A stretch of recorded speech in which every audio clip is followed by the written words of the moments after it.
Charlie Company 1-3 was part of that task force that was tasked with taking back Fallujah. So we just did training months prior to that. We ended up riding in tracks and riding up to the city to take it back. I was in a different platoon. I was on top of a track with a couple of guys, Potter, Gallup, and after the Miklik was blown up, we were supposed to drive up to the city, but we somehow ended up next to a couple IEDs, and one went off, and I got hit with some shrapnel, resulting in the amputation of my arm and leg. All I heard was a pop. Oh, fuck. Shrapnel all into me. I had a female Iraqi interpreter with me. I remember falling into the vehicle, she's screaming her head off. And I'm like, relax, I'm fine, no big deal. I had no clue I had a piece of metal sticking out of my eye. My first deployment, we were in Washir, now Saddam Shakela, Sistani, and then I think we ended up in Sengen, where we ripped the Brits out.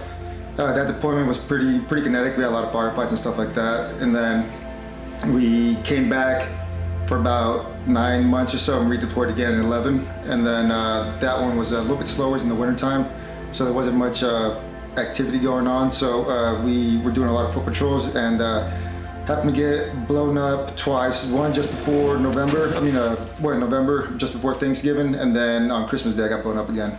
He was right there in the room when I got shot. He was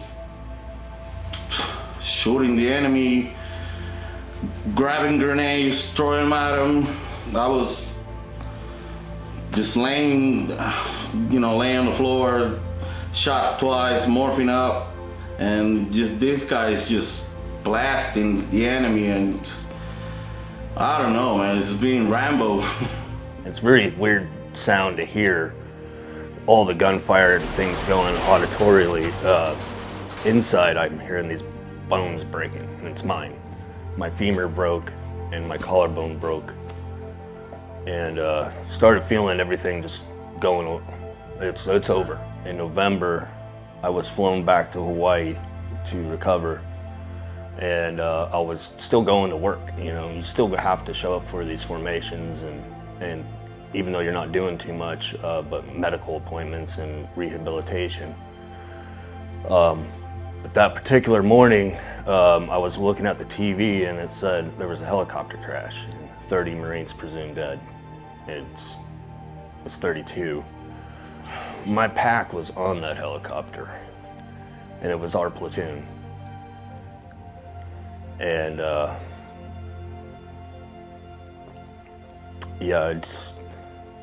was one of the worst days of my life. I don't know how else to describe or explain that.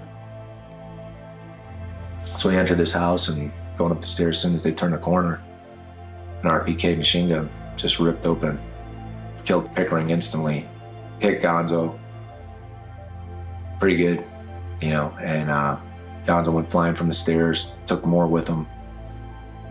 We were about halfway up the stairwell, and and maybe 3 or 4 other insurgents popped out of rooms and started shooting. When that bomb blew up, it kind of sent us flying, and we had Gonzalez by the arms and the flak, the loophole on the flak jacket, and we were dragging him, and blew up, sent us flying into a wall. And he took the brunt of the shrapnel in his legs. I said, get the hell out of here, you're not in a good position. And as soon as I said that, an insurgent leaned out the window and took his corpsman's life, who was sitting against the courtyard wall. You watch a head explode like a grape, it sticks with you forever. It's kind of what happened to him.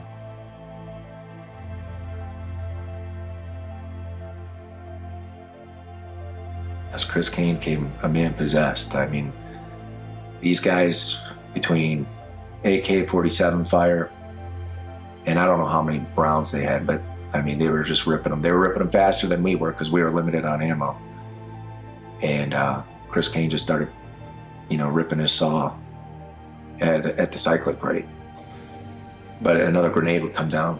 We'd either kick it, into another area of the home where it was further away from us, or there was a couple occasions Chris Kane caught one and threw it back at the enemy, and there was an occasion where he picked one up and threw it back at the enemy And, you know, I remember yelling at him like not to do this.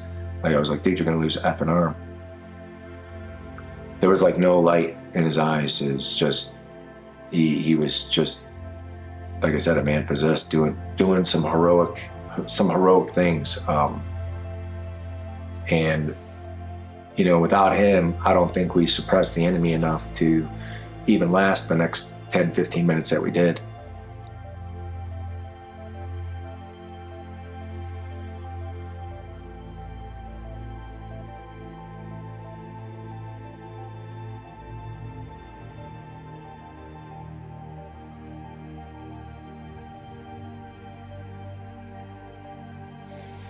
We want to do more for veterans. We need to do more for veterans. We can't do it alone.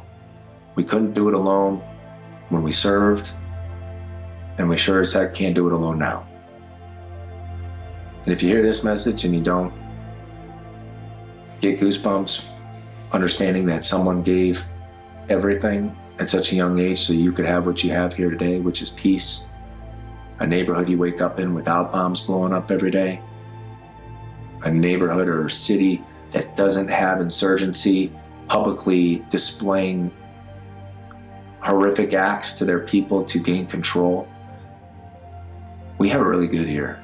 The United States of America is still the best country to live in by far, by far. This country was built on the back of hardworking Americans. Selfless sacrifice and dedication to country and honor.